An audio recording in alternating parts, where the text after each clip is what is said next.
Hello friends, welcome back to my channel natural eco friendly Seema में आप सभी का स्वागत है। तो मैंने जैसा कि पिछले वीडियो में कहा था कि मैं BA first year first semester के ज्योग्राफी प्रैक्टिकल के फाइल को लेकर आऊँगी अगले वीडियो में। तो मैं इस वीडियो में आप सभी के लिए ज्योग्राफी फर्स्ट सेमेस्टर के प्रैक्टिकल फ़ाइल को लेकर आई हूँ। मैं इस वीडियो में आप सभी को किस तरीके से प्रैक्टिकल फ़ाइल को प्रिपेयर करते हैं वो बताऊँगी, और आप सभी वीडियो को स्किप ना करते हुए फुल वीडियो के देखिएगा प्लीज़। ये मेरी तरफ से रिक्वेस्ट है, आप सभी के लिए बहुत ही इन्फॉर्मेशन वीडियो होगी। तो यहाँ पर हम देखते हैं कि हमारे जो बीए फर्स्ट ईयर है, सबने फर्स्ट ईयर में अपना अपना क्या है कि 12th के बाद जो भी एक्सपीरियंस लेकर आए होंगे, सोच रहे होंगे कि किस तरीके से हम फाइल अब ग्रेजुएशन में बनाएं कि हमें नंबर आसानी से मिल सके। तो जिस तरीके से आप सभी ने इंटरमीडिएट तक के फाइल को बनाया था, उसी तरीके से यहाँ पर भी फाइल हमारी बनाई जाती है। बस इंटरमीडिएट तक ये होता था कि हम लोग की जो फाइल होती थी वो थोड़ी पतली होती थी, छोटी होती थी, मतलब कि पतली होती थी, ज़्यादा हम लोग को नहीं करना पड़ता था। बस यहाँ ग्रेजुएशन में है थोड़ा ज़्यादा हो जा रहा है। तो यहाँ पे देखते हैं जियोग्राफी में आप सभी को जो 75 नंबर का थ्योरी यहाँ पे दिया है ना, देखिए आप सभी को दिखा रहे हैं अभी।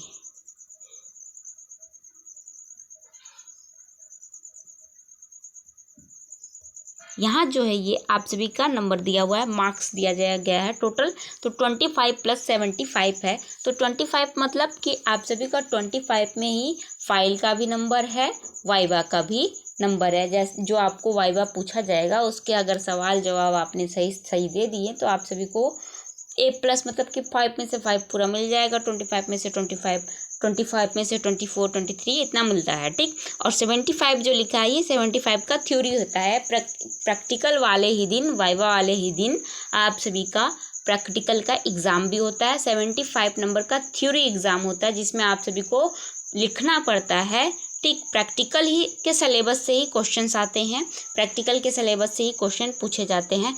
वाइवा में आप सभी के थ्योरी के बुक का नाम पूछ सकता है, थ्योरी के चैप्टर के नाम पूछ सकते हैं, साथ ही प्रैक्टिकल के सिलेबस को भी पूछ सकते हैं कि प्रैक्टिकल का टॉपिक क्या है, टाइटल क्या है। तो टाइटल ये रहा आप सभी का, इसको ध्यान से देख लीजिए। First year BA first year के फर्स्ट सेमेस्टर का टाइटल है प्रैक्टिकल का element of map and surveying, और थ्योरी का है फिजिकल जियोग्राफी, ठीक। तो यहाँ पे आप सभी को हमने बता दिया क्या कैसे है। अब चलते हैं यूनिट देख लेते हैं। तो यूनिट क्या है, 4 यूनिट टोटल हैं, 4 यूनिट प्रैक्टिकल में हमें पढ़ना है।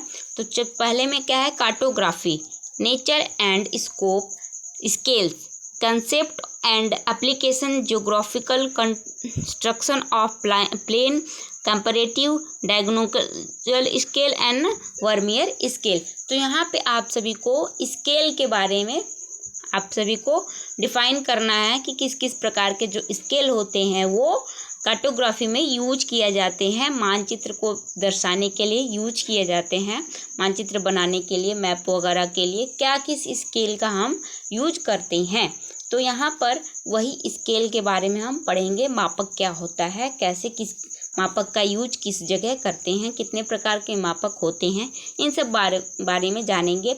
दूसरा यूनिट क्या है, map projection, classification, properties and uses, graphical construction of polar zenithal stereographic, Bonne's and Mercator projection and reference to universal transversal Mercator projection.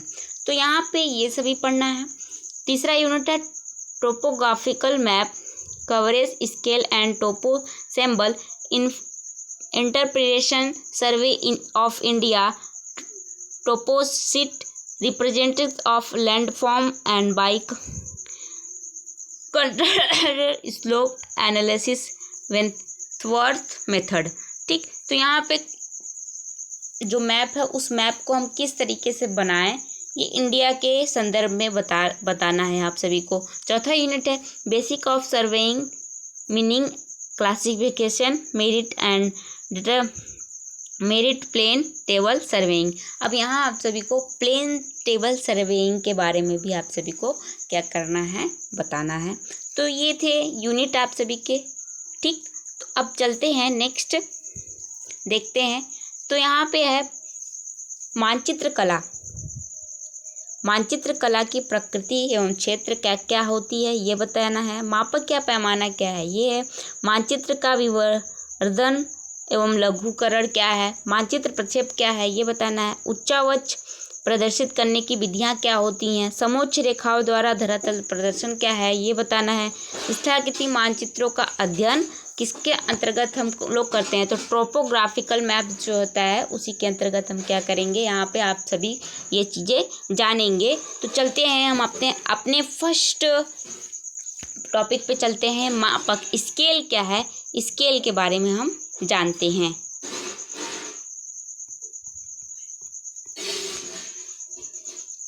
तो ये मेरी फाइल है, मैंने भी इस फाइल को बनाया था जब मैं ग्रेजुएशन में थी, ठीक, फर्स्ट सेमेस्टर में।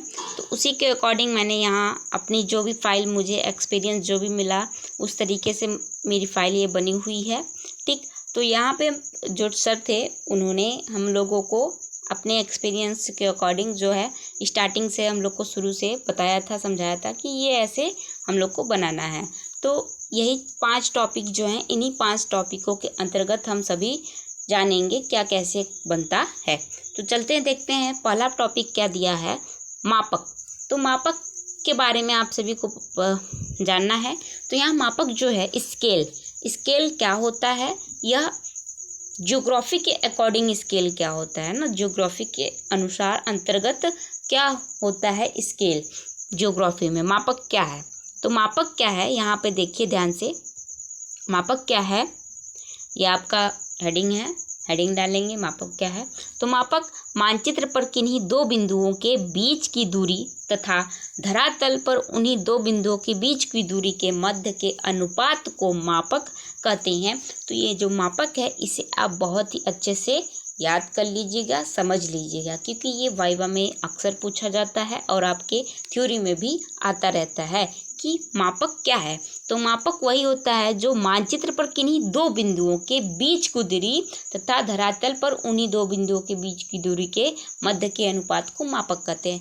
अब जैसे आप सभी को पता है कि पृथ्वी इतनी बड़ी है, ठीक, और कागज़ पे, एक छोटे से कागज़ पर उतनी बड़ी पृथ्वी तो आ नहीं सकती, इसीलिए इस मानचित्र का यूज किया जाता है, इस मापक का यूज किया जाता है इस तरीके से कि जो पृथ्वी पर दूरी है उस दूरी को कागज़ पर क्या है, मानचित्र पर क्या करें, दर्शा सकें, इसलिए हम स्केल का यूज करते हैं। तो मानचित्र पर उन्हीं किन्हीं 2 बिंदुओं के बीच की दूरी की तथा धरातल पर उन्हीं 2 बिंदुओं के बीच की दूरी के मध्य के अनुपात को मापक कहते हैं, ठीक। तो ये रहा हमारा मापक क्या होता है, ये हो गया। अब आगे है मापक प्रदर्शन की विधियाँ। मापक प्रदर्शन की विधियाँ कितनी होती हैं, तो मापक प्रदर्शन की 3 विधियाँ होती हैं। पहला कथनात्मक मापक, दूसरा प्रदर्शक मापक, तीसरा रेखात्मक मापक। तो यहाँ पे दिया है कथनात्मक मापक क्या है, सिंपल स्टेटमेंट मेथड, प्रदर्शक मापक रिप्रेजेंटेटिव फ्रैक्शन मेथड, रेखात्मक मापक ग्राफिकल मेथड। ये 3 तरीके के मापक प्रदर्शक विधियाँ होती हैं। पहला कथनात्मक मापक, इस विधि में मापक को कथन या शब्दों में व्यक्त किया जाता है, जैसे 1 सेंटीमीटर बराबर 1 किलोमीटर, 1 इंच बराबर 2 मील। हम लोग कहते हैं ना कि जैसे मान लो 10 सेंटीमीटर बराबर 1000 किलोमीटर, ये सब माना, जैसे हम लोग मैथ में मानते हैं वैसे ही यहाँ कथनात्मक में भी हम लोग क्या मान ले रहे हैं, ठीक। तो आगे दूसरा दिया है प्रदर्शक भिन्न मापक। अब प्रदर्शक भिन्न मापक के अंतर्गत कैसे हम लोग क्या करते हैं, तो इसमें मापक को भिन्न के रूप में व्यक्त किया जाता है। प्रदर्शक भिन्न मापक में हम लोग इसमें मापक को भिन्न के रूप में व्यक्त करते हैं, और भिन्न के रूप में व्यक्त करना आप सभी को पता है कि फ्रैक्शन बराबर क्या होता है, न्यूमिनेटर अपॉन डिनोमिनेटर, मतलब कि भिन्न बराबर अंश बटा हर होता है, ठीक। तो यह नोट कर लीजिएगा आप सभी ध्यान से। अब चलते हैं नेक्स्ट टॉपिक पर, देखते हैं नेक्स्ट टॉपिक हमारा क्या है। तो अब नेक्स्ट टॉपिक यही बता रहा है कि प्रदर्शक भिन्न मापक क्या होता है, कैसे हम लोग इसमें अंश और हर को रखते हैं। तो यहाँ पे दिया है, ध्यान से देखिए, कि जिसमें अंश मानचित्र पर दूरी को प्रदर्शित करता है, जबकि हर उसी इकाई में धरातल की दूरी को प्रदर्शित करता है। तो अंश किसको प्रदर्शित कर रहा है और हर किसको प्रदर्शित कर रहा है, ये आप सभी ध्यान से देख लीजिए कि जिसमें अंश मानचित्र पर दूरी को प्रदर्शित करता है जबकि हर उसी इकाई में धरातल की दूरी को प्रदर्शित करता है। उदाहरण स्वरूप 1 सेंटीमीटर बराबर 1 किलोमीटर, प्रदर्शक भिन्न बराबर अंश बटा हर बराबर मानचित्र पर दूरी और धरातल पर दूरी। अंश जो है मानचित्र पर दूरी होती है और हर जो है वो धरातल पर दूरी होती है। तो 1 सेंटीमीटर बराबर 1 किलोमीटर बराबर मतलब क्या हो गया कि 1 बटा 1 लाख, क्या हो गया 1 बटा 1 लाख।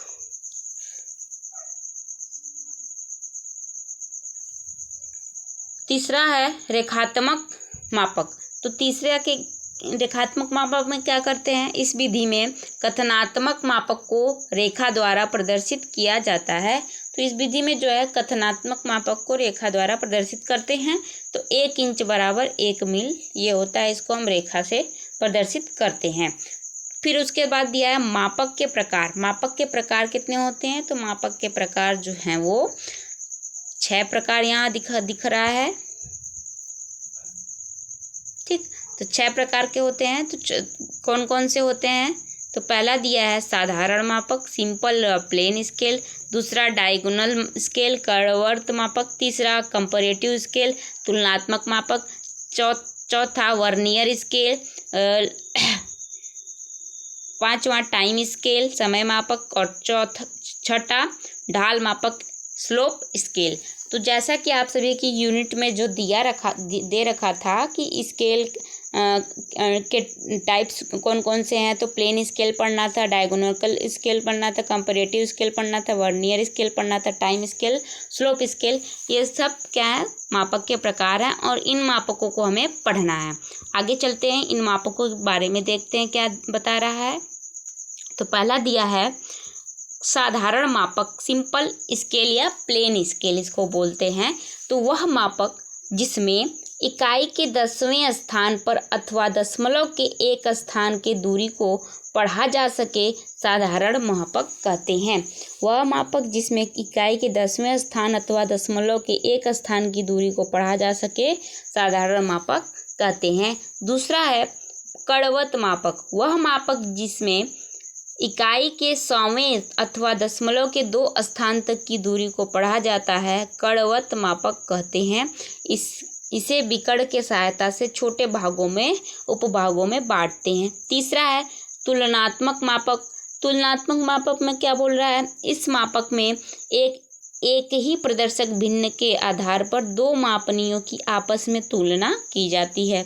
चौथा है वर्नियर मापक। इस मापक के द्वारा इकाई के 100वें भाग अथवा दशमलव के 2 स्थान तक की दूरी को पढ़ा जा सकता है, जिसमें 2 मापक होते हैं, एक मुख्य मापक और दूसरा मुख्य मापक के ऊपर खिसकने वाला वर्नियर मापक होता है। पांचवा है समय मापक। समय मापक में क्या बोल रहा है, समय एवं दूरी को प्रदर्शित करने वाले मापक को समय मापक कहते हैं। समय मापक में समय और दूरी दोनों दी रहती है तो उसे हम समय मापक कहते हैं। छठा है ढाल मापक। तो ढाल मापक में क्या बोल रहा है, किसी समुच्च रेखा, हमें ढाल से ही पता चल रहा है कि हाँ ये ढलान वाले क्षेत्र में होगी, पहाड़ी वाले क्षेत्र में होगी। ठीक है, पहाड़ी वाले क्षेत्र में मापने के लिए ढाल मापक का प्रयोग करेंगे। तो बोल रहा है किसी समुच्च रेखीय मानचित्र में ढाल प्रवणता एवं क्षैतिज तुल्यांक में अंतर संबंध ज्ञात करने वाला ढाल मापक कहलाता है। इसमें 2 समुच्च रेखाओं के बीच के अंतर को लंबवत अंतराल कहते हैं। ढाल बराबर क्या होता है, ढाल बराबर लंबवत अंतराल बटा क्षैतिज तुल्यांक। नेक्स्ट देखते हैं आगे। अब यहाँ पर आप सभी को कि ये जो छः हम लोगों ने मापक देखा, इस मापक के अनुसार जो मापक हैं ये कैसे बनते हैं उसे हम लोग आगे देखते हैं। तो यहाँ पे देखिए कर्ववर्त मापक जो है ये बना हुआ दिख रहा है। ठीक, तो आप सभी ये ध्यान दीजिएगा, जो ये मापक बने हुए हैं ये आप सभी के क्लास में बताया गया होगा कि किस तरीके से कर्ववर्त मापक को हम बनाते हैं। हो सकेगा तो मैं भी अगर टाइम मिला तो मैं भी इस मापक को एक बार फिर से बना के आप सभी तक पहुंचाऊंगी। ठीक, अगर टाइम मिला तो, और अगर आप सभी को ज़रूरत है तो मैं ठीक है तुरंत बना दूंगी, पर आप सभी कमेंट करेंगे तब। तो देखते हैं यहाँ पर जो पहला प्रश्न है, यहाँ क्वेश्चन आप सभी को मिल सकता है। क्वेश्चन के अकॉर्डिंग ये जो बनाई हूँ मैं, ये कड़वत मापक और पहला और दूसरा जो है ये क्वेश्चन के अकॉर्डिंग है कि क्वेश्चन जिस तरीके से मिलेगा उस तरीके से बनेगा। तो ये दोनों जो फिगर हैं इस दोनों क्वेश्चंस के हैं। पहले क्वेश्चन पे पहला फिगर और दूसरे क्वेश्चन के लिए नीचे वाला दूसरा फिगर है। तो आप सभी एक बार थोड़ा सा कुछ सेकेंड आगे पीछे करके देख लीजिएगा। दोनों पेज ज्वाइन नहीं हो पाया, अगर ज्वाइन करती मैं तो दोनों पेज ज्वाइन करने पे जो आपका ये लिखा हुआ क्वेश्चन है ये थोड़ा छोटा दिखता। ठीक, इसीलिए मैंने अलग अलग कर दिया, पर ध्यान से देख लीजिएगा आप सभी। तो पहला प्रश्न दिया है, देखिए यहाँ सॉल्यूशन कैसे करते हैं हम लोग। तो पहला प्रश्न दिया है, प्रदर्शक भिन्न एक संबंधित 36 पर एक कड़वत मापक की रचना कीजिए जिस पर गज, फीट, इंच की दूरी को पढ़ा जा सके। उस पर 4 गज, 2 फीट तथा 6 इंच की दूरी को पढ़िए। तो ये क्वेश्चंस आप सभी को प्रैक्टिकल में भी करने को मिल सकते हैं, आप सभी को बताने के लिए मिल सकता है। तो यहाँ हम गणना करेंगे। गणना किस प्रकार करेंगे? मानचित्र पर 1 इंच की दूरी प्रदर्शित करती है धरातल के 36 इंच की दूरी को।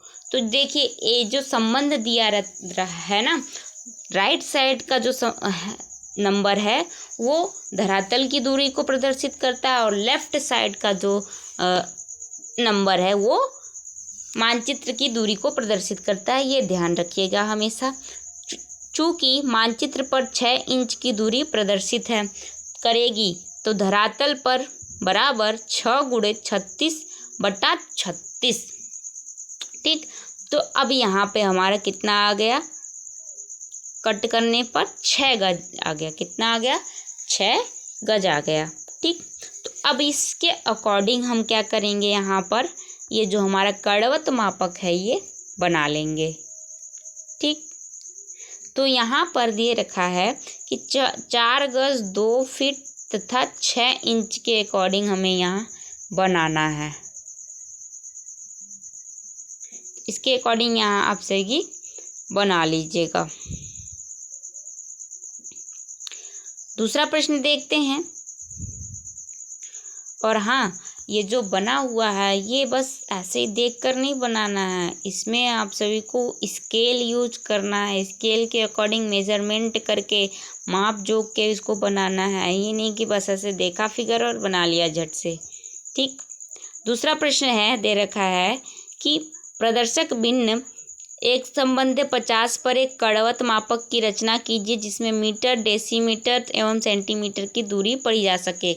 अब यहाँ जो है सेंटीमीटर, डेसीमीटर था और ये वाला था फीट गज में था। तो ये गणना के लिए क्या करेंगे, चूँकि मानचित्र पर 1 सेंटीमीटर की दूरी प्रदर्शित करती है धरातल पर 50 सेंटीमीटर दूरी को, इसलिए मानचित्र पर 16 सेंटीमीटर की दूरी प्रदर्शित करेगी धरातल पर कितना? 8 मीटर। जब इसको सॉल्व करेंगे 16 × 50/100 तो यहाँ क्या हो जाएगा? 8 मीटर हो जाएगा। नेक्स्ट चलते हैं। नेक्स्ट पेज क्या दे रखा है? नेक्स्ट पेज पे भी नेक्स्ट तीसरा क्वेश्चन दे रखा है, आप सभी ध्यान से देख लीजिएगा ये तीसरा क्वेश्चन कैसे कैलकुलेट किया हुआ है। ठीक, अभी ये जो आप सभी का गज, दूरी, मील, फरलांग वगैरह ये सब आ रहा है तो इसका एक स्केल है। स्केल में यहाँ पर आप सभी को मैं लेकर शॉर्ट वीडियो में बता दूंगी कि स्केल में किसको कहाँ कैसे कन्वर्ट करना है। 1 फरलांग में कितने सेंटीमीटर होते हैं या 1 सेंटीमीटर में कितने फरलांग होते हैं, ये आप सभी को उस स्केल में बताया जाएगा। वो स्केल ज्योग्राफी के बुक में दी हुई है। ठीक, तो चलते हैं नेक्स्ट देखते हैं। नेक्स्ट क्या है? तुलनात्मक मापक। अब तुलनात्मक मापक में क्या किया जाता है कि 2 स्केल को क्या किया जाता है? 2 स्केल को आपस में लेकर क्या किया जाता है? एक दूसरे से तुलना किया जाता है। तो यहाँ पे देखिए क्या दे रखा है, तुलनात्मक मापक में का ये सवाल है। ठीक, इसे भी आप सभी ध्यान से देख लीजिएगा, समझ लीजिएगा। नेक्स्ट देखते हैं, अच्छा क्या है इसमें। प्रदर्शक भिन्न एक संबंधी 36 पर एक तुलनात्मक एक साधारण तुलनात्मक मापनी की रचना कीजिए जिसमें गज, फीट तथा मीटर एवं डेसीमीटर की दूरी को पढ़ा जा सके। तो गणना बोल रहा है, गणना। चूंकि मानचित्र की दूरी 1 इंच की दूरी प्रदर्शित करती है धरातल के 36 इंच की दूरी को, इसलिए 6 इंच की दूरी धरातल पर प्रदर्शित करेगी 6 गज को। तो मानचित्र की 1 सेंटीमीटर की दूरी प्रदर्शित करती है धरातल के 36 सेंटीमीटर की दूरी को, तो 15 सेंटीमीटर की दूरी धरातल पर प्रदर्शित करेगी 15 × 36/100 बराबर 540/100, मतलब 5.4 मीटर को। तो 5.4 मीटर प्रदर्शित करता है 15 सेंटीमीटर को, तो 6 मीटर प्रदर्शित करेगा इतने को, 16.6 सेंटीमीटर, मतलब लगभग 17 सेंटीमीटर को। तो यहाँ पे जो है डेसिमल में कर नहीं सकते, इसलिए 17 हमने टोटल कर दिया। तो अब देखते हैं ये इसके अकॉर्डिंग पांचवा जो है ये तुलनात्मक मापक जो ये बना है ये 5वें प्रश्न के अकॉर्डिंग बना हुआ है।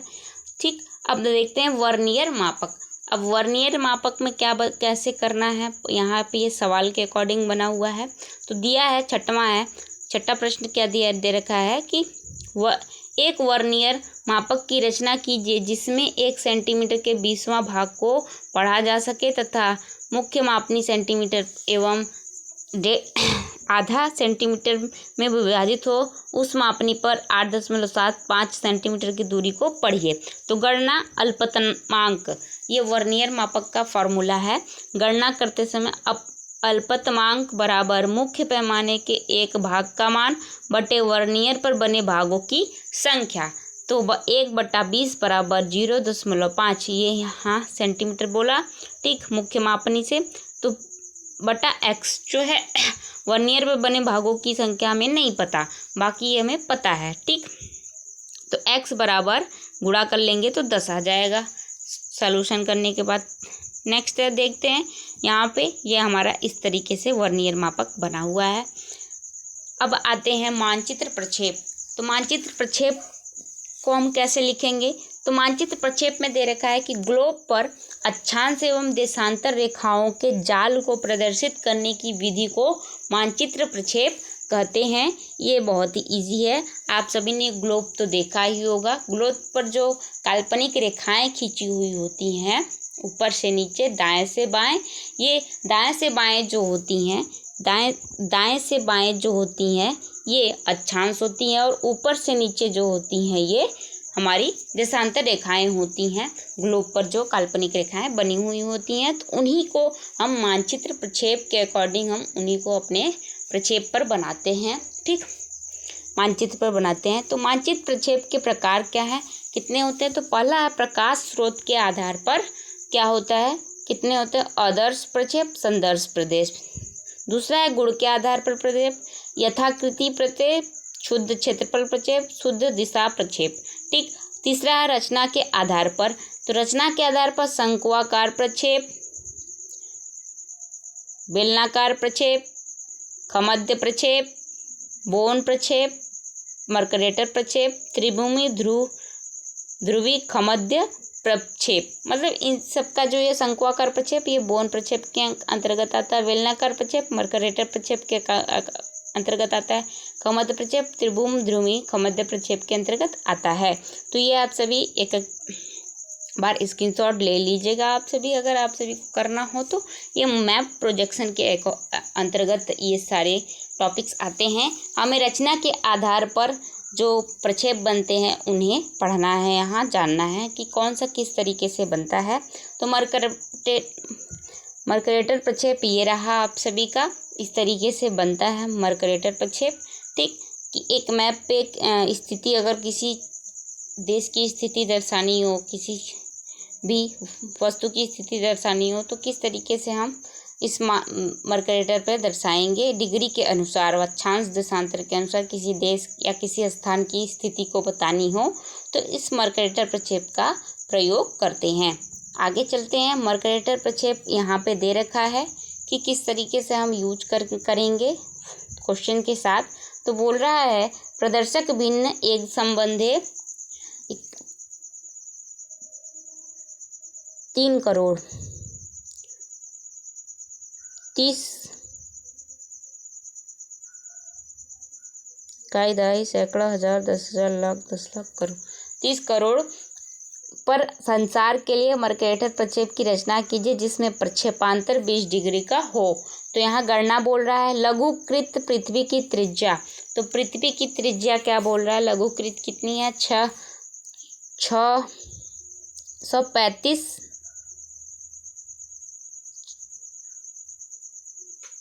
63 करोड़ 50 लाख, ठीक। तो बटा 30 करोड़। तो यहाँ पे भूमध्य रेखा की लंबाई 2πr हो जाएगी, ठीक। 2πr में अब हम यहाँ मान रखेंगे 2 गुणे 22/7 गुणे 2.1 हमारा ये पृथ्वी की लघुकृत त्रिज्या आई है, ठीक। तो अब इसको सॉल्व करेंगे तो 13.2 सेंटीमीटर आएगा। फिर भूमध्य रेखा पर 2 देशांतरों के बीच की दूरी बराबर 2πr गुणे अंतराल बटा 360 डिग्री। तो यहाँ पे 2πr का मान कितना आया था, 13.2 सेंटीमीटर। 13.2 सेंटीमीटर को रखेंगे। अंतराल कितने का था, प्रक्षेपांतर कितना था, 20 डिग्री का था। तो 20 डिग्री का यहाँ रखेंगे। फिर इसको सॉल्व करेंगे तो 0.7 सेंटीमीटर आएगा। तो 20 डिग्री अक्षांश रेखा की भूमध्य रेखा से दूरी कितनी होगी, 0.7 सेंटीमीटर होगी। यहाँ मल्टीप्लाई करेंगे तो अब ये बता दें आप सभी को कि ये बनेगा कैसे। तो इसको बनाने के लिए हम नेक्स्ट वीडियो में आप सभी को लेकर आएंगे वीडियो कि कैसे ये बनेगा। यहाँ पे ये पीडीएफ है, पीडीएफ फाइल मैंने बनाई हुई है, इसी को मैं एक्सप्लेन कर रही हूँ, समझा रही हूँ कि किस तरीके से हमें प्रैक्टिकल फाइल बनानी है। यहाँ तो मैं आप सभी को बना नहीं सकती, बस बता सकती हूँ कि ये कैसे बन रहा है। तो ये जो हमारा ये मान आया है 0.7 सेंटीमीटर, इस 0.7 सेंटीमीटर के अकॉर्डिंग ही हम ये जो अक्षांश और देशांतर के मान को रखे हैं वह 0.7 सेंटीमीटर स्केल से बना के ही हम इसमें मेजर किए हुए हैं, ठीक। तो नेक्स्ट देखते हैं। अब आगे यहाँ सोल्यूशन भी पूरा कंप्लीट नहीं हुआ है, यहाँ तक आया है, आप सभी देख लीजिएगा। अब नेक्स्ट चलते हैं मर्केटर प्रक्षेप के गुण। तो पूछ सकता है कि मर्केटर प्रक्षेप के गुण क्या होते हैं या कैसे किसे करेंगे। तो यहाँ पहला पॉइंट दे रखा है, यह एक यथाकृति प्रक्षेप है। दूसरा है भूमध्य रेखा पर मापनी शुद्ध होती है तथा अन्य अक्षांशों पर मापनी बड़ी होती है, ठीक। भूमध्य रेखा पर जो मापनी शुद्ध होती है तथा अन्य अक्षांशों पर मापनी बड़ी होती है, ठीक। तीसरा है अक्षांश और देशांतर रेखाएं एक दूसरे को समकोण पर काटती हैं। हाँ, ये तो बात सही है कि अक्षांश और देशांतर रेखाएं जब भी कोई 2 रेखा मिलेंगी आपस में तो वो समकोण ही बनाएंगी ना।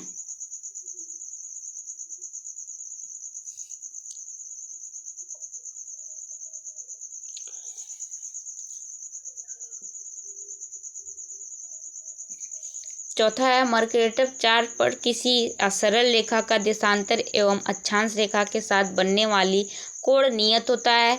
मर्केटर चार्ट पर 2 स्थानों की मिलाने वाली रेखा को एक दिशानुपथ अथवा लैक्सोड्रोम कहते हैं। चौथा है यह एक शुद्ध दिशा एवं यथाकृति वाला प्रक्षेप है। और 5वां है इस प्रक्षेप पर ध्रुवों को प्रदर्शित नहीं किया जाता। इस प्रक्षेप पर ध्रुवों को प्रदर्शित नहीं किया जाता। ये आप सभी पॉइंट कर लीजिएगा, नोट पॉइंट कर लीजिएगा क्योंकि ये क्वेश्चंस पूछा जाता है, ठीक। अब मर्केटर प्रक्षेप का उपयोग पूछ रहा है तो उपयोग में क्या है, मर्केटर प्रक्षेप को मानचित्रकार 1559 में मर्केटर महोदय ने बनाया जिसके कारण यह मर्केटर प्रक्षेप के नाम से जाना जाता है। इसका प्रयोग नौ संचालन तथा पवन की दिशा तथा जल धाराओं को प्रदर्शित करने में किया जाता है, ठीक। नेक्स्ट चलते हैं, देखते हैं। ये रहा हमारा त्रिविम ध्रुवी खमध्य प्रक्षेप। अब हमने मर्केटर प्रक्षेप देख लिया। अब त्रिभुम ध्रुवी खमध्य प्रक्षेप यह कैसे बनता है आप सभी इसको भी बना लीजिएगा ध्यान से। ठीक। आप सभी को के स्कूल में कॉलेज में बताया जाएगा कि किस तरीके से यह बनता है। मैं भी एक वीडियो लेकर आऊँगी जिसमें ये सभी जो प्रक्षेप बने हुए हैं इन सब के प्रक्षेप को बनाने के तरीकों को बताऊँगी। ठीक, देखिए अच्छे से साफ़ सुथरी फाइल बनी हुई है ना मेरी। इसी तरीके से आप सभी भी साफ़ सुथरी एकदम अच्छी फाइल बनाइए।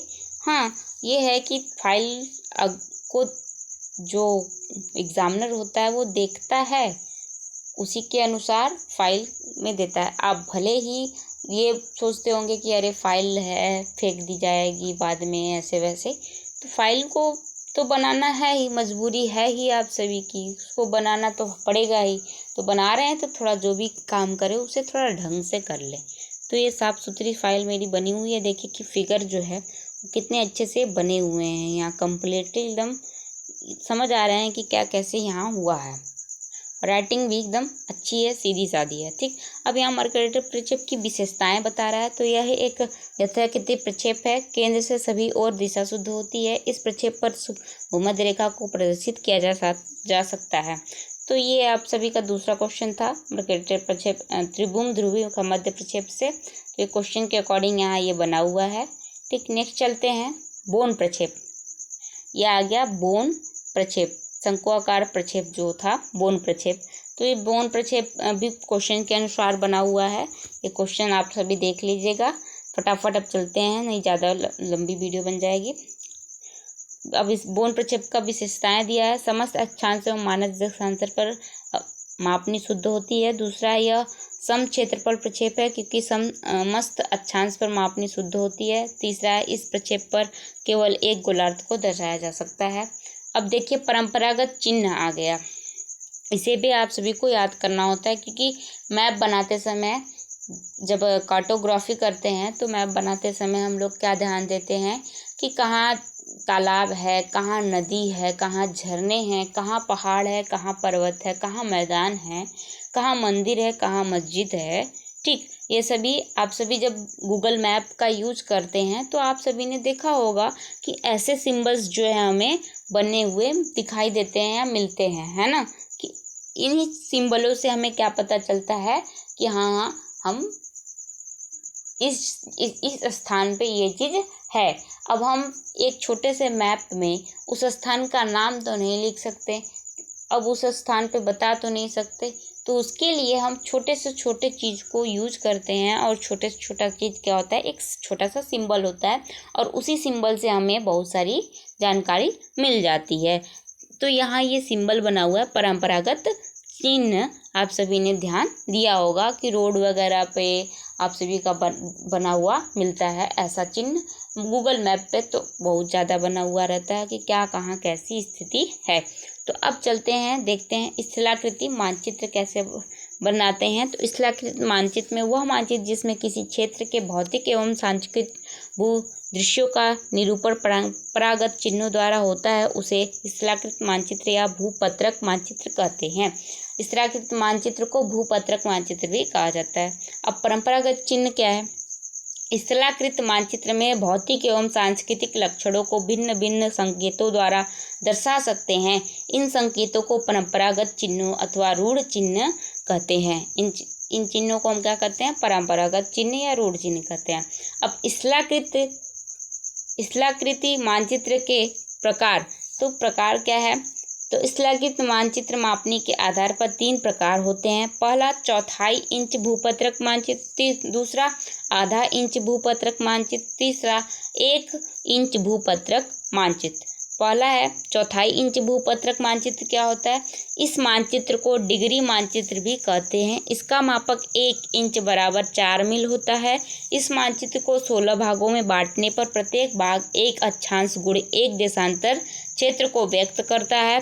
इसको अंग्रेजी के ए से पी अक्षर तक लिखते हैं, जैसे 53 ए, 63 पी आदि।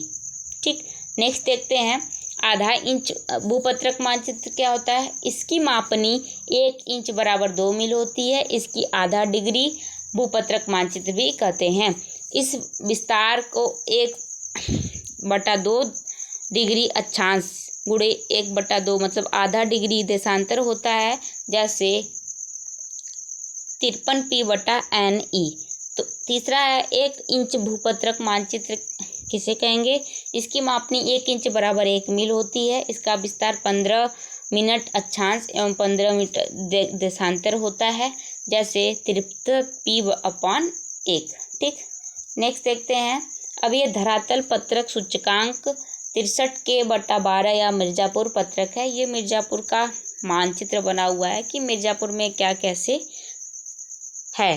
तो ये हम लोगों ने स्कूल में कॉलेज, बार बार स्कूल याद आता है, कॉलेज में क्या है, हम लोगों ने आपस में मिलकर इसको बनाया था। ठीक, बुक में दिया हुआ था 63K/12 या मिर्ज़ापुर पत्रक। ये आप सभी को बुक में मिल जाएगा। इसको आप सभी बना लीजिएगा ध्यान से देखकर कि कैसे किस तरीके से यहाँ देखिए बना हुआ है। ज़्यादा हार्ड नहीं है, बस देखने में लगता है हार्ड है, जब बनाना शुरू कर देंगे तो बन जाएगा, एकदम सटीक बन जाएगा ना।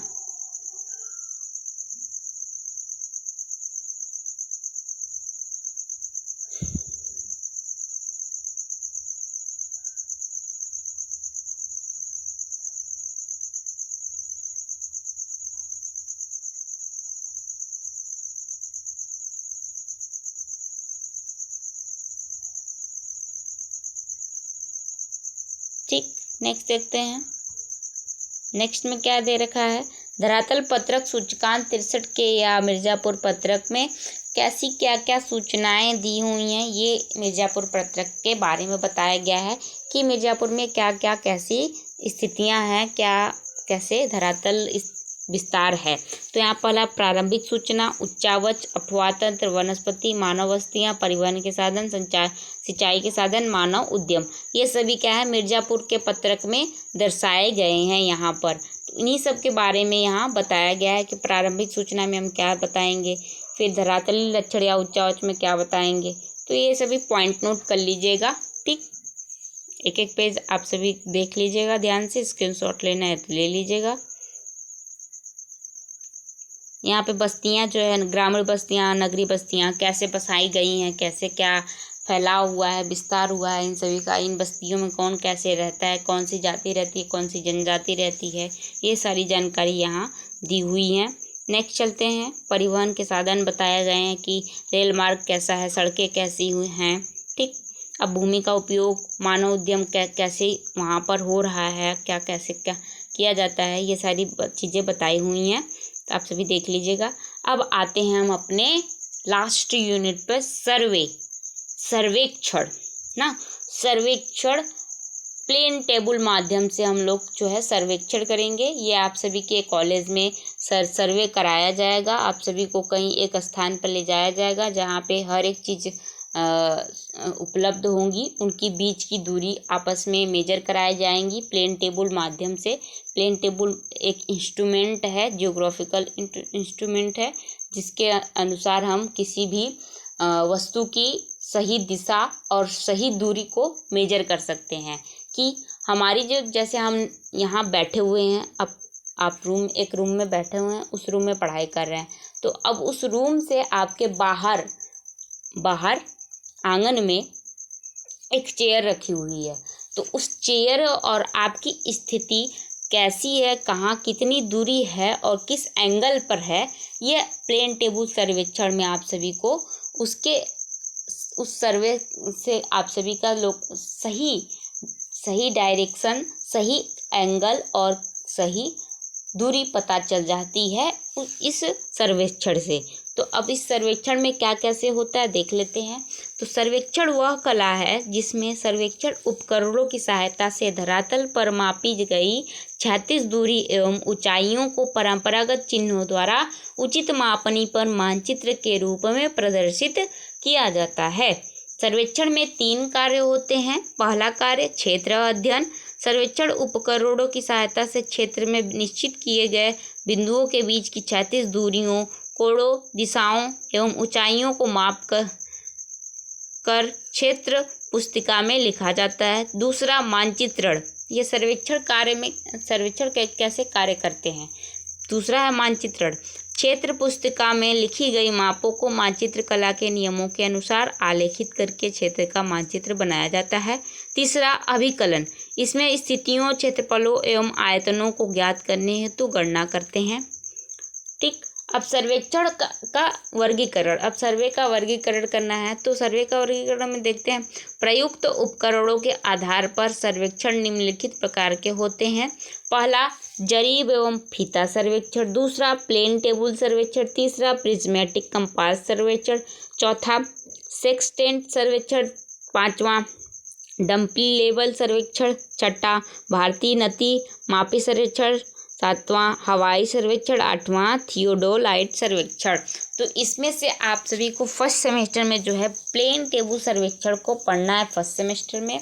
बाकी सब हैं ये सब नेक्स्ट सेमेस्टर में आप सभी को इन सर्वेक्षण को पढ़ना है। तो पहले प्लेन टेबल सर्वेक्षण होता क्या है देख लेते हैं। तो प्लेन टेबल सर्वेक्षण की वह विधि है जिसमें सर्वेक्षण कार्य तथा प्लान की रचना दोनों साथ साथ संपन्न होती हैं। इस सर्वेक्षण में बिना क्षेत्र पुस्तिका तैयार किए ही क्षेत्र का प्लान पूर्ण हो जाता है। ये होता है प्लेन टेबल सर्वेक्षण। नेक्स्ट देखते हैं कि प्लेन टेबल जो है ये, इसमें जो इंस्ट्रूमेंट पाए जाते हैं वो कौन कौन से इंस्ट्रूमेंट हैं यहाँ देखते हैं। तो ये प्लेन टेबल एवं त्रिपाल स्टैंड है, ऐसा ही आप सभी का प्लेन टेबल होगा। और दूसरा ये जो फिगर बना है ये एलिडेड है। एलिडेड के अनुसार हम क्या करते हैं, किसी भी वस्तु को सेंटर पर, केंद्र पर देख सकते हैं इस एलिडेड की सहायता से। तो ये आप सभी को बनाना भी है प्रैक्टिकल फाइल में। ठीक। अब इन्हीं इंस्ट्रूमेंट की मदद से आप सभी प्लेन टेबल सर्वेक्षण जो है वो आप सभी करेंगे। तो अब इसके बारे में जानकारी दी हुई है कि समपटल या प्लेन टेबल तथा त्रिपाद स्टैंड होता क्या है, कैसे ये बनता है। तो यहाँ इसके बारे में जानकारी दी हुई है। तो पहले दिया है कि समपटल सर्वेक्षण का यह प्रमुख भाग है।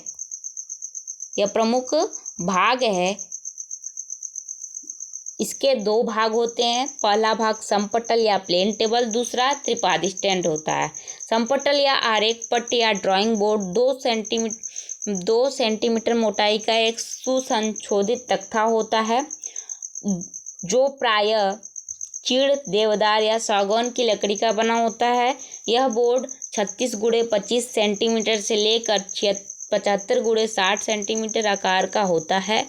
बोर्ड के नीचे छिद्रालु गत्ते लगे होते हैं जिनमें तापमान परिवर्तन के लिए विस्तारण या संकुचन हेतु रिक्त स्थान रहते हैं। समपटल के नीचे मध्य में एक पीतल या एल्युमिनियम की एक गोल प्लेट होती है जिसका उभरा सिरा त्रिपाद के मध्य छिद्र में लगाकर विंगटन से कस देते हैं। त्रिपाद की बनावट इस प्रकार की होती है कि इसे दाएं से बाएं घुमाकर मापन कार्य के लिए इस समय स्थिर किया जा सकता है। ये आप सभी स्क्रीनशॉट ले लीजिएगा और पढ़ लीजिएगा। नेक्स्ट चलते हैं क्योंकि ज़्यादा टाइम लग रहा है पढ़ने में। नेक्स्ट चलते हैं एलिडेड। एलिडेड क्या होता है इसके बारे में बताया गया है। तो देखिए एक पेज पे 2 फिगर मैंने बना दिया है, लेकिन जो एलिडेड लिख रहे हैं तो एलिडेड लिखते समय एलिडेड के सामने एलिडेड फिगर बनाइए, प्लेन टेबल के सामने प्लेन टेबल फिगर बनाइए। तो ये एलिडेड की जानकारी दी हुई है। ये एलिडेड क्या होता है ध्यान से आप सभी देख लीजिएगा, स्क्रीनशॉट ले लीजिएगा, आप सभी को पढ़ना है। नेक्स्ट देखते हैं फीता और स्पिरिट लेवल। फीता जो होता है ये दूरी मापने का काम करता है और स्पिरिट लेवल जो है वो प्लेन टेबल को एकदम समतल करने का कार्य करता है, एकदम बैलेंस करने का, ना कहीं आगे ना कहीं पीछे। मतलब ये क्या होता है ना, हम लोग कुछ भी अगर कोई वस्तु रखते हैं तो वो एकदम सीधा नहीं रहता है, थोड़ा सा कहीं इधर झुका ज़्यादा है तो कहीं उधर झुका। तो इस स्पिरिट लेवल को क्या करते हैं, टेबल को एकदम स्थिर रखने के लिए इसका यूज किया जाता है। ठीक। जिसमें लिक्विड भरा रहता है, उस लिक्विड अगर दोनों साइड से बराबर हो जा रहा है तो वो क्या हो गया, हमारा प्लेन टेबल जो है समतल है, सीधा है, स्थिर है। तो ये फीता के बारे में बताया गया है और स्पिरिट लेवल के बारे में बताया गया, आप सभी नोट कर लीजिएगा। ठीक। और ये जो बीच में कटा है ना, ये साइन हुआ है चेक हुआ है, सर ने चेक किया है, तो इससे घबराइएगा मत कि ये कटा-पटा है। ठीक, नेक्स्ट चलते हैं चिमटा और साहुल। चिमटा और साहुल का यूज क्या है ये देख लेते हैं। तो चिमटा और साहुल जो होता है ये केंद्र को क्या करता है, मेजर करने के लिए, केंद्र को बताने के लिए इसका यूज किया जाता है, केंद्र को चिन्हित करने के लिए। नेक्स्ट देखते हैं ट्रम्प कंपास और तीर। जो ट्रम्प कंपास होता है ये दिशा निर्देश के लिए किया जाता है, उत्तर दिशा किस साइड है ये हमें इसका निर्धारण होता है। और तीर जो होती है ये तीर क्या करती है, लोकेशन को बताती है कि हाँ यह वस्तु यहाँ एक है, खड़ी है। ठीक, ट्रम्प कंपास और ये तीर के बारे में बताया गया है। नेक्स्ट चलते हैं, ध्यान से आप देख लीजिएगा, इसके बारे में बताया गया है, पढ़ लीजिएगा। नेक्स्ट चलते हैं सर्वेक्षण दंड। तो सर्वेक्षण दंड जो होता है ये क्या होता है, तो इसके बारे में बताया गया है। सर्वेक्षण दंड सभी प्रकार के सर्वेक्षण में प्रयुक्त होता है। 5 सेंटीमीटर व्यास का गोल अथवा अष्टफलकीय अनुप्रस्थ काट वाला 2 से 3 मीटर अथवा 6 फीट से 10 फीट तक का लंबा लकड़ी या लोहे का पाइप का सीधा दंड होता है, जो सेंटर पे गाड़ने के लिए यूज किया जाता है। ठीक, अब ये थे पूरे टोटल प्लेन टेबल में यूज होने वाले इंस्ट्रूमेंट या उपकरण। ठीक, अब नेक्स्ट देखते हैं क्या है प्लेन टेबल सर्वेक्षण के लाभ क्या है। तो लाभ यह है कि पुस्तिका में दूरियां आदि लिखने में होने वाली भूल की समस्या दूर हो जाती है। समस्त सर्वेक्षण कार्य शीघ्रतापूर्व हो जाता है। सर्वेक्षक को प्लान देख कर छोड़े गए विवरणों का तत्काल ज्ञान हो जाता है। प्लेन टेबल सर्वेक्षण के उपकरण क्या है, तो प्लेन टेबल के उपकरण यहाँ पे दिए हुए हैं। फिर उसके बाद बताया गया है समपटल सर्वेक्षण की प्रक्रिया कैसी होती है। तो समपटल सर्वेक्षण की प्रक्रिया आप सभी ये देख लीजिएगा। ठीक, नेक्स्ट चलते हैं फटाफट। ये हमारे कॉलेज का जो था यह सर्वे कराया गया था, हम लोगों ने किया था सर के साथ, और सर ने ये सारा बनवाया था कि एक कागज़ पर हम किसी भी स्थिति को क्या कर सकते हैं, दर्शा सकते हैं। प्लेन टेबल सर्वेक्षण के माध्यम से हम अपने घर के लोकेशन को, अस्पताल के लोकेशन को और स्कूल के लोकेशन को, फिर उसके बाद हमारे अस्पताल, स्कूल और घर के लोकेशन के बीच में बस स्टैंड है तो बस स्टैंड को भी बता सकते हैं, हैंडपंप है, कुआं है, घर है, तो इन सब चीज़ों को क्या कर सकते हैं हम यहाँ बता सकते हैं कि हाँ इतनी दूरी पे विद्युत खंभा है, मंदिर है। तो इन सब चीज़ों को हम प्लेन टेबल सर्वेक्षण के माध्यम से बता सकते हैं। तो ये हमारे कॉलेज द्वारा कराया गया सर्वेक्षण था। इसे आप ऐसे ही नहीं बना सकते, ये एक प्रैक्टिकल पॉइंट है, ये प्रैक्टिकल ई तौर पर ये बना हुआ फिगर है। ठीक, इसे आप उतारने की कोशिश नहीं कर पाएंगे क्योंकि यह आप सभी बस पेज पर बना सकते हैं ऐसे ही, पर मेजरमेंट आपका ऐसा नहीं हो सकता। ठीक, देखिए कितने अच्छे से बना हुआ है ना, लग रहा है कि पूरा हर एक चीज़ एकदम सिस्टमेटिक ढंग से है। तो ये बनाया गया सर्वे द्वारा बनाया गया पेज है, इसलिए इतने अच्छे से लग रहा है। ठीक, नेक्स्ट देखते हैं प्लेन टेबल सर्वेक्षण की विधियाँ, तो कैसी कितनी विधियाँ होती हैं यहाँ दिया हुआ है। फिर अब आते हैं जो ये है उच्चावच, ये हमारा क्या आ गया, उच्चावच स्थलाकृतियाँ, समुच्च रेखाएं द्वारा उच्चावच स्थलाकृतियाँ। तो ये वी आकार की घाटी है, यू आकार की घाटी है, पहाड़ी पठार है, ये कैसे बनता है यहाँ बताया गया है। वी आकार की घाटी कैसे बनाएंगे, यू आकार की घाटी कैसे बनाएंगे यहाँ बताया गया है। ठीक, पहाड़ी क्या है, पठार क्या है, ये बताया गया है।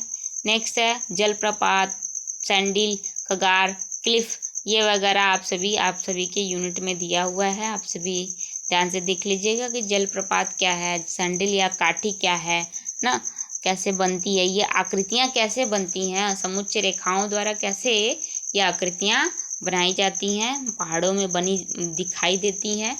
ठीक, नेक्स्ट है कगार, कगार कैसे दिखता है, क्लिफ या भृगु कैसे बनता है, ये कैसे दिखता है, कहाँ कैसे होता है, ये आप सभी देख लीजिएगा, स्क्रीनशॉट लेते रहिएगा। ठीक, अब ये तरीका बताई हूँ मैं फाइल बनाने का। नेक्स्ट लेकर आऊँगी कि ये सब जो उत्तल ढाल कगार है, पठार है, जलप्रपात है, ये सब बनते कैसे है। जो ये आकृति आपने देखी है ना, इस आकृति को बनाने का तरीका मैं बताऊंगी आप सभी को, मेजर करने का। नेक्स्ट, उत्तल ढाल, अवतल ढाल, समढाल, विषम ढाल, इसके बारे में दिया हुआ है। ठीक, तो ये था आपका पूरा का पूरा टॉपिक। अब आप सभी ध्यान दीजिएगा कि इन सभी टॉपिक्स को अच्छे से पढ़ लीजिएगा और अच्छे से समझ लीजिएगा। ठीक, अब वाइवा में क्या होता है कि आप सभी को प्रैक्टिकल से क्वेश्चन किए जाते हैं। अगर आप प्रैक्टिकल से जवाब नहीं दे पा रहे हैं तो फिर आपको थ्योरी, आपके थ्योरी से पूछा जाता है। तो थ्योरी आपका भौतिक भूगोल है, तो दोनों ही अच्छे से वाइवा के टाइम, प्रैक्टिकल एग्ज़ाम के टाइम तैयार कर लीजिएगा। और आप सभी का इस बार थ्योरी एग्ज़ाम है, तो थ्योरी में आप सभी बहुत ही अच्छे से ध्यान दीजिएगा। अगर आप सभी ने ज्योग्राफी के थ्योरी में एग्ज़ाम में फिगर बना के आपने क्वेश्चन का आंसर दिया है, तो आपके लिए बहुत ही ग्रेटफुल होगा, बहुत ही अच्छा होगा, नंबर बहुत ही अच्छे उठ जाएंगे।